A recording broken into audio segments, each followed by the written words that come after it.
concebida sem pecado, rogai por nós que recorremos a vós.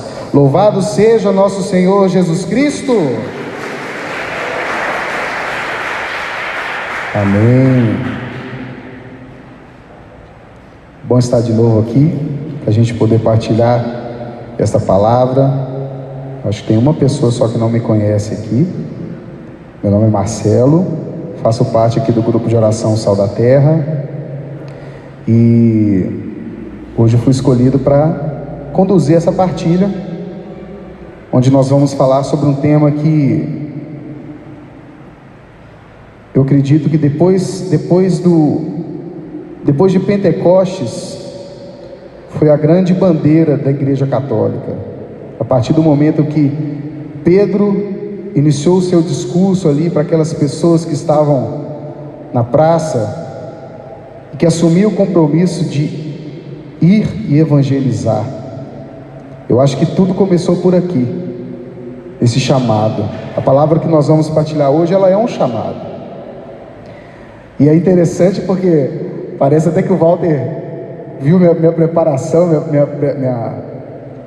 meu preparo da palavra, porque a primeira coisa que eu queria partilhar com vocês é mais ou menos isso que a gente fez na oração, quando nós saímos dos lugares, demos as mãos, né, formamos uma corrente, uma aliança, mas a gente não consegue fazer uma aliança como essas, né, retinha assim, você vê que ela fica cheia de degraus, né, como engrenagens. E aí, eu acho que todo mundo aqui já viu aquele relógio de corda. Vocês já viram aquele relógio de corda, né? Os mais antigos, relógio que fica na parede e tudo. E aí eu estava lembrando que quando eu era criança, eu era muito fuçador, sabe? Tudo eu gostava de abrir para fuçar, para ver o que tinha dentro. E certa vez eu abri um relógio e vi lá aquela quantidade de engrenagens. Umas maiores, umas menores, umas é dente, né, que tem na engrenagem, umas com muitos dentes, outras com poucos dentes. E aí a gente vai pensando como aquele tanto de engrenagem diferente ali vão se encaixando e fazem com que o relógio funcione. E aí, para a nossa realidade, eu fiquei pensando, nós somos a engrenagem do relógio de Deus e Jesus é a corda. É Ele que nos move, nos faz mover. Mas e se uma engrenagem der problema, o que acontece? Para tudo, né? Para tudo. E aí a gente fica pensando que a nossa dificuldade, ela atrapalha só a gente. Mas quando nós estamos no meio da igreja, na nossa família, a dificuldade que muitas vezes atrapalha a nossa caminhada, pode atrapalhar a caminhada do outro também. Então nós vamos partilhar hoje e entender um pouquinho do que é preciso para caminhar. O que é preciso para caminhar? Mesmo na dificuldade, mesmo na tribulação, o que eu faço? O que eu preciso fazer para seguir os passos de Jesus? Não só dentro da igreja não, na nossa família, no nosso trabalho, mas dentro da igreja também. Eu queria te convidar a pegar a palavra em Mateus, Evangelho de São Mateus, capítulo 4.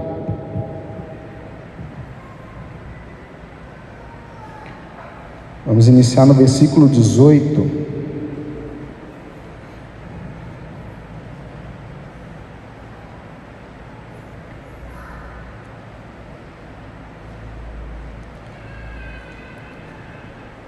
Eu queria propor também para vocês em casa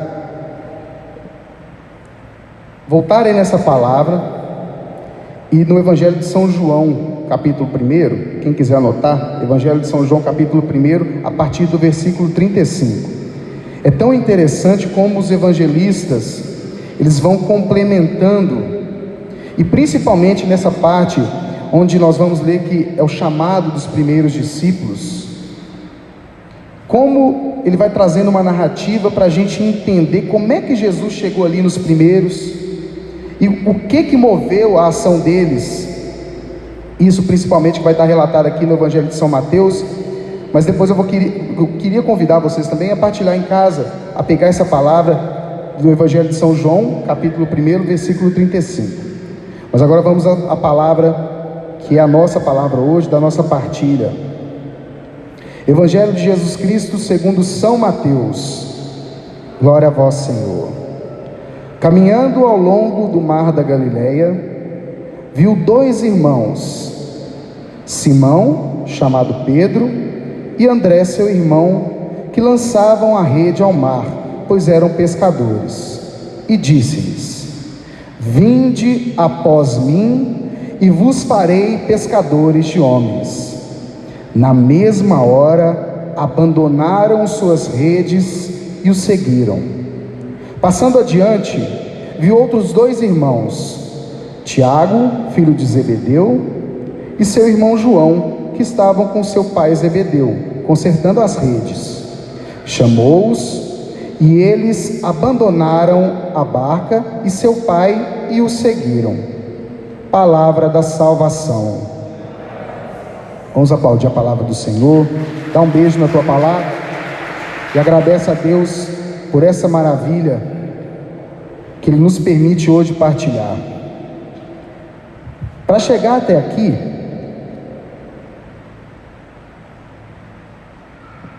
eu queria falar com vocês um pouquinho do que aconteceu com André. André, ele é o primeiro citado, ele é o segundo citado da palavra. Primeiro a gente fala que estava ali Pedro e seu irmão André. Mas André, ele era discípulo de São João Batista. E no Evangelho de São João, evangelista, vai ser narrado que André se encontrava com João Batista. E no momento em que Jesus passava, São João Batista diz: Eis o Cordeiro de Deus. E a partir daquele momento, André e mais um outro discípulo de João Batista passaram a seguir Jesus. Então, João Batista já havia falado, já havia anunciado quem era Jesus, que ele estava vindo, o Messias estava chegando, aquele que virá, que eu não sou digno nem de amarrar as suas sandálias. E aí eu fico pensando que André ia lá, acompanhava João Batista, ouvia, corria para casa e falava: Simão, o Messias está chegando. Simão, João está anunciando. Simão, João está falando que ele está perto, que ele está vindo e que ele é a pessoa mais maravilhosa desse mundo. Então Pedro também já sabia da fama de Jesus. Vocês concordam comigo? Concorda ou não concorda? Pedro já sabia da fama de Jesus. E quando Jesus chega próximo, vem caminhando, chega próximo da barca onde Pedro e André estavam trabalhando, estavam lá lançando as redes, executando o seu ofício, a sua profissão, Jesus apenas lhes diz: Vinde após mim, e eu lhes farei pescadores de homens. A partir desse momento eles abandonaram tudo e seguiram Jesus. Jesus naquele momento, ele fazia um chamado e uma promessa: Vinde após mim, e eu vos farei pescadores de homens.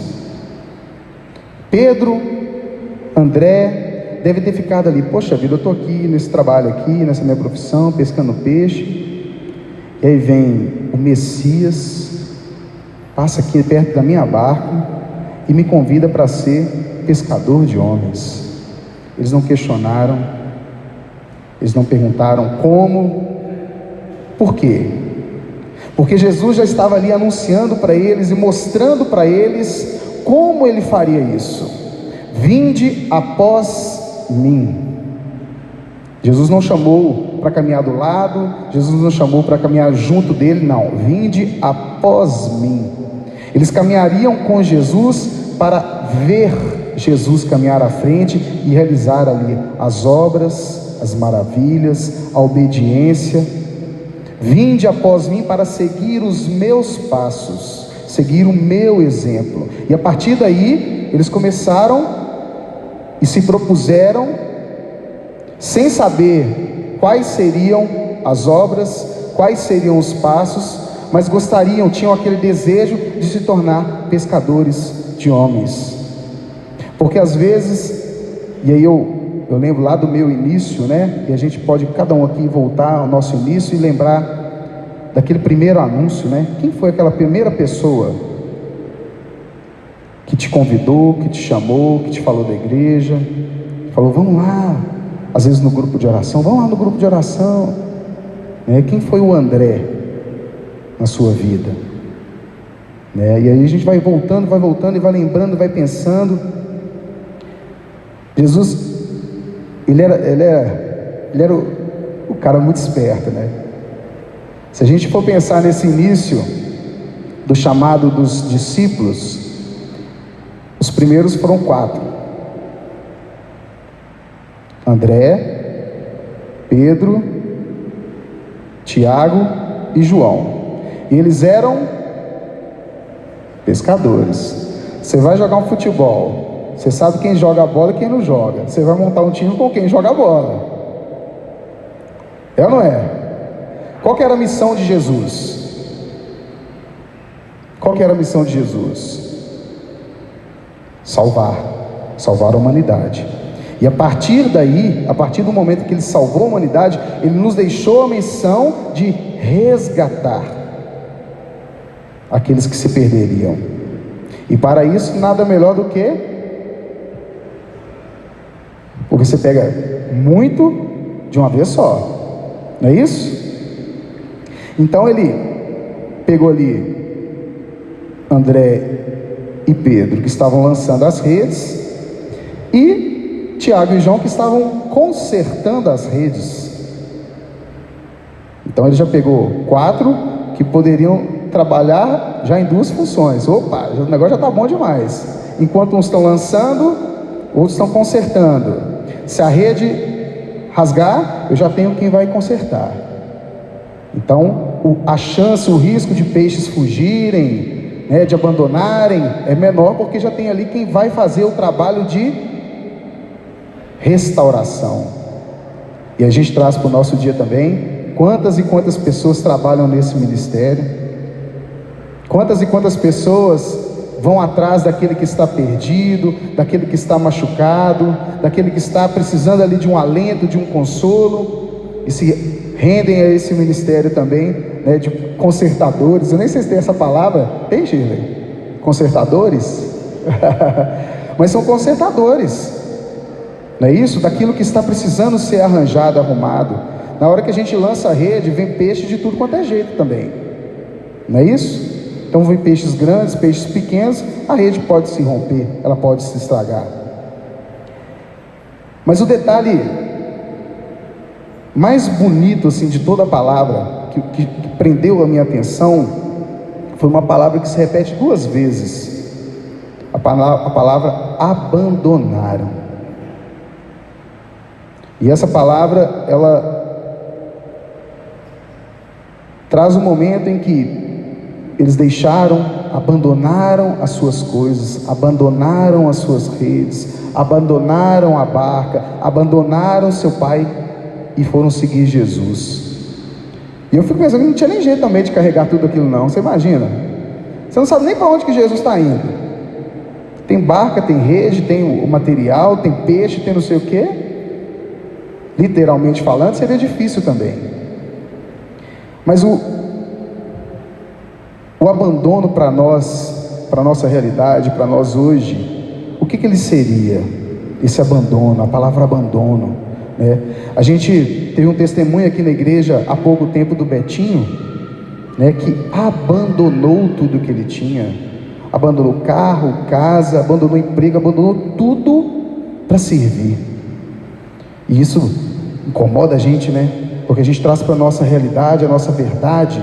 Falei assim, eu teria essa capacidade, eu teria esse mover, essa coragem de abandonar tudo e... Senhor, mas ele foi muito feliz, e eu falo que o Espírito Santo tocou muito, porque não são somente aquelas pessoas que têm a capacidade, o dom, o carisma de abandonar das coisas do mundo para seguir Jesus, que são feitos os servos também, aqueles que vão seguir na caminhada. E para nós hoje, como igreja, como grupo de oração, nós que estamos aqui, a palavra, ela se torna renúncia. Porque o abandono, a diferença de abandono para renúncia, é que o abandono você deixa, a renúncia você evita, você vai abdicar, você vai reagir, você vai afastar. E aí o convite é de renunciar e procurar a Cristo. O que é a renúncia hoje para as nossas vidas? Não é deixar o trabalho, não é deixar a sua casa, deixar a sua família, deixar as coisas que você tem, porque foi o próprio Deus que te concedeu. Nós tivemos a graça hoje da revelação de vida financeira sendo restaurada, casamentos sendo restaurados, e isso é graça de Deus. Deus concede isso porque nos ama. A renúncia é deixar de colocarmos a nossa força nessas coisas e dedicarmos a nossa força às coisas de Deus. Porque se nós ficamos ali presos ao dinheiro, à família, ao trabalho, aos poucos nós vamos deixando as coisas de Deus, a engrenagem começa a enferrujar, a engrenagem começa a ficar enjambrada, porque ela não olha para o centro, ela não olha para a corda, ela não obedece o comando. E tantas vezes nós passamos a nossa vontade na frente, né? Nós queremos rodar sem antes receber ali o comando de Jesus. Nós queremos ter um emprego, mas nós não perguntamos para Jesus qual emprego que nós queremos ter. Ou se nós perguntamos, nós falamos tanto que não escutamos o que Jesus quer para a nossa vida, o que Deus quer para a nossa vida. E aí essas coisas começam a nos atrapalhar. Às vezes nós conseguimos lá o emprego que a gente pedia e que Deus concedeu, mas aquele emprego ele começa a nos afastar de Deus. Nós pedimos um casamento e aí o marido ou a noiva começa a nos afastar de Deus. E nós não lembramos, nós não reconhecemos, nós não voltamos para aquele olhar do chamado: vinde após mim, olhe os meus passos, olhe o que eu faço, olhe onde eu estou passando, olhe os meus ensinamentos. Jesus, Ele coloca no nosso Evangelho, nessa palavra, que o exemplo dele, a vida dele, tudo que ele passou, tudo que ele deixou no nosso caminho, tudo que ele deixou na história dele, é a referência para nós. Hoje aqui, nosso grupo de oração, pode até ser que tenham pessoas aqui com a vontade, o carisma, a emoção de abandonar, mas o nosso convite é renunciar, porque no nosso dia a dia, as coisas acontecem direto, toda hora, todo momento. Nós temos conquistas, nós temos vitórias, nós temos também dificuldades, mas se nós não temos Jesus como centro, o foco ele vai para outro lado, né? Eu falo que é esse movimento mesmo, é colocar a renúncia e olhar para Cristo, é deixar as nossas preocupações, as nossas aflições, porque Ele está tomando conta. Na palavra, a rede, a barca, o Pai, tudo isso remete na nossa vida, na nossa realidade, aquilo que nós devemos renunciar, devemos colocar nos pés da cruz e falar: Senhor, toma conta, porque se eu deixar por minha conta, eu vou ficar olhando aqui só para isso aqui e vou esquecer de olhar para você. Jesus o centro, Jesus o centro. Fecha os teus olhos um pouquinho. Gostaria que você pensasse em exemplos que podem acontecer no nosso dia a dia, que que podem se tornar claros para a gente identificar situações em que a gente pode perder a graça de reconhecer Jesus sendo o centro. Imagina, a pessoa pede um carro, ela quer ter um carro para ela poder passear com a família dela, para ela poder trabalhar, e aí esse carro vira a paixão da vida dela, e ela esquece que esse carro é fruto também da graça de Deus sobre a vida dela. Às vezes ela tem um carro lá, mas nunca pegou esse carro para levar uma cesta básica para o irmão necessitado, ou levar um irmão necessitado ao médico, ao hospital, ou uma pessoa idosa à celebração da Eucaristia. Aquele que também pode ter o dom da oratória, a pessoa fala que é uma beleza, mas só fala mal do outro, só faz fofoca. E ela poderia estar usando esse dom, essa maravilha, ela podia estar renunciando dentro dela essa individualidade e buscando a visita a alguém no hospital, um carente, para falar um pouquinho de Deus, das maravilhas de Deus, do que Deus pode providenciar e pode realizar em nossas vidas. A graça do emprego, e como o Walter colocou aqui, tantas e tantas pessoas vão à igreja e pedem a graça do emprego, e são agraciadas porque o Senhor nos quer tranquilos também para caminhar e para ajudar o outro. Mas a pessoa arruma um emprego e é incapaz de devolver o dízimo, é incapaz de comprar uma cesta básica e fazer uma doação.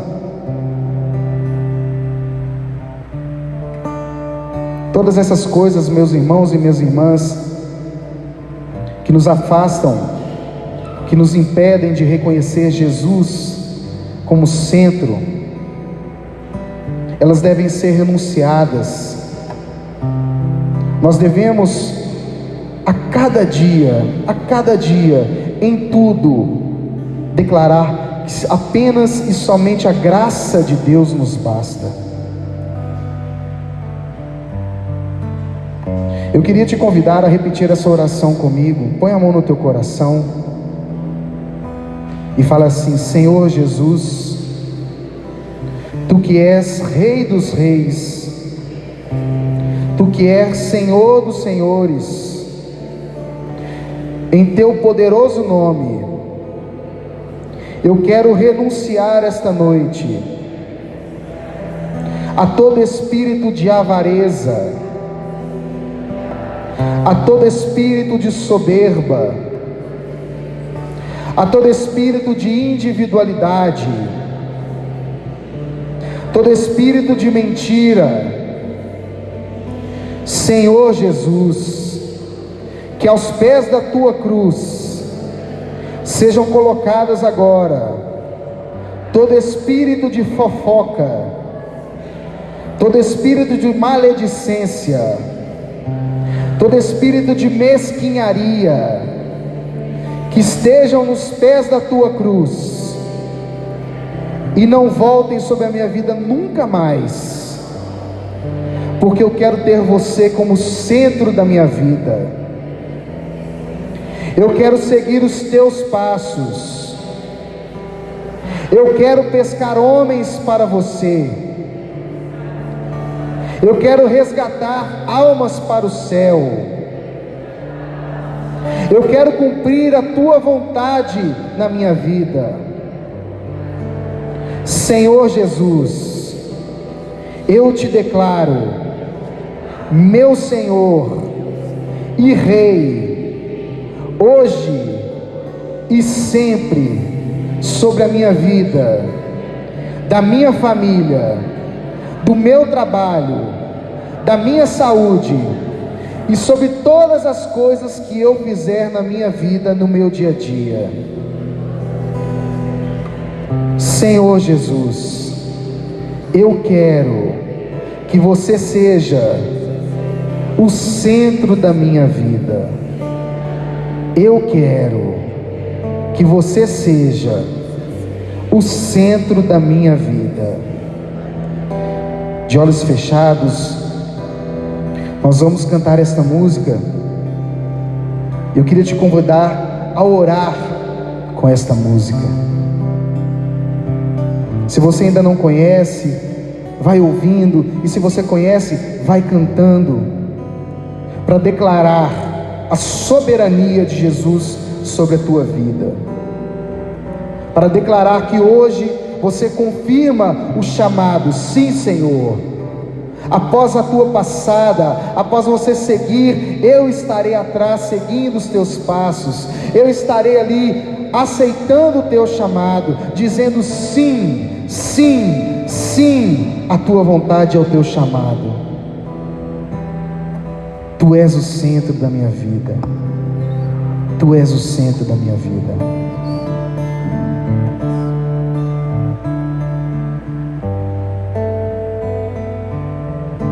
Quero te louvar, te engrandecer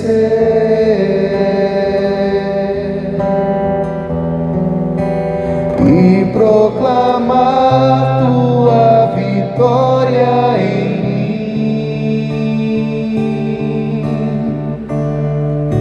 ser todo teu. É o meu prazer,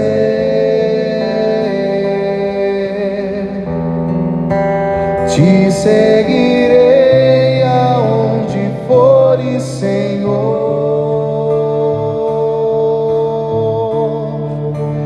Tu és o centro da minha vida, és a razão da minha alegria.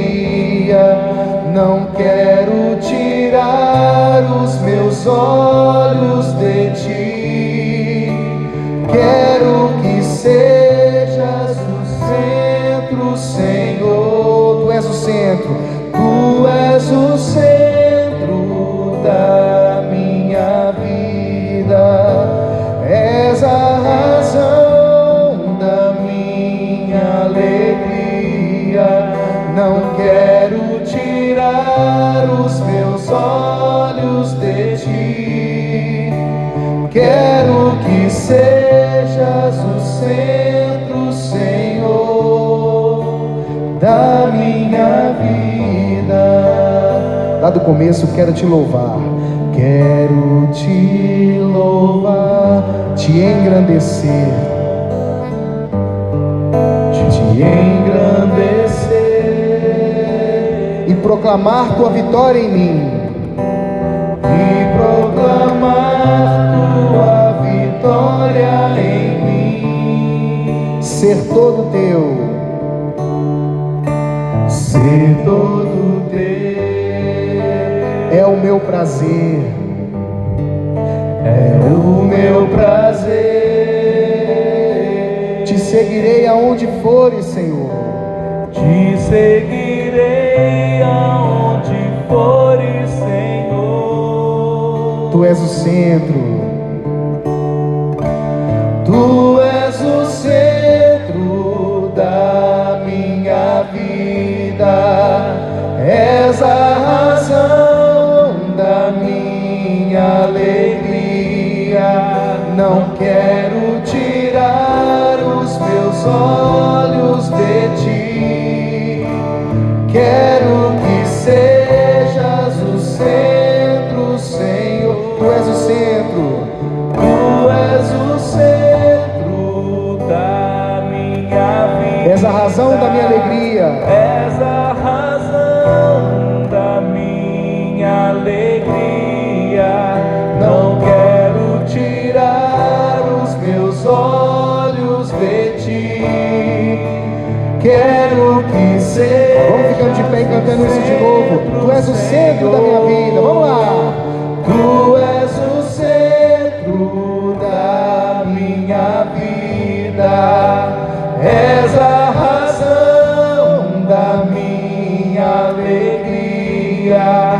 Não quero tirar os meus olhos de ti, quero que sejas o centro, Senhor, da minha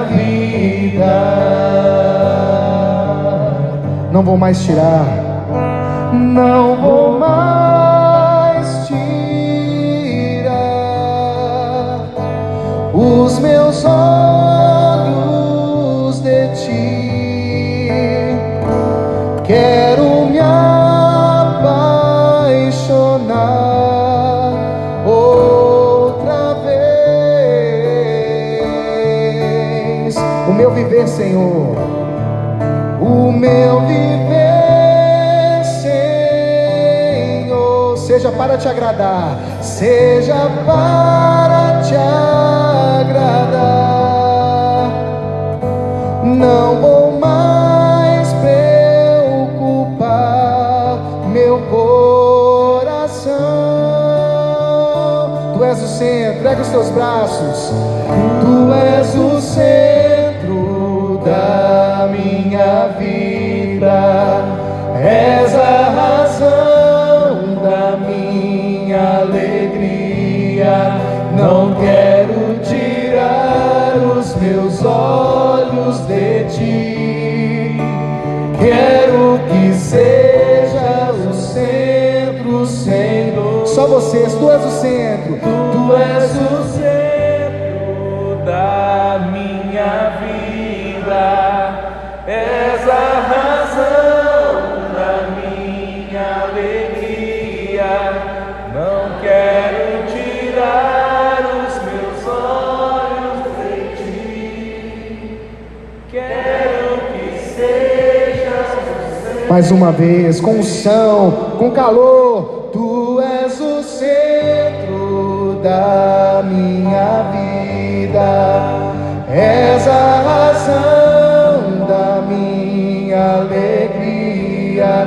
Não quero tirar os meus olhos de ti. Quero que sejas o centro, Senhor, da minha vida. E aplauda o Senhor, agradecendo por Ele ser a nossa referência, Ele ser o centro da nossa vida. Obrigado, Jesus. Muito obrigado, Jesus. Glórias a Ti, Senhor. Glórias a Ti, Senhor.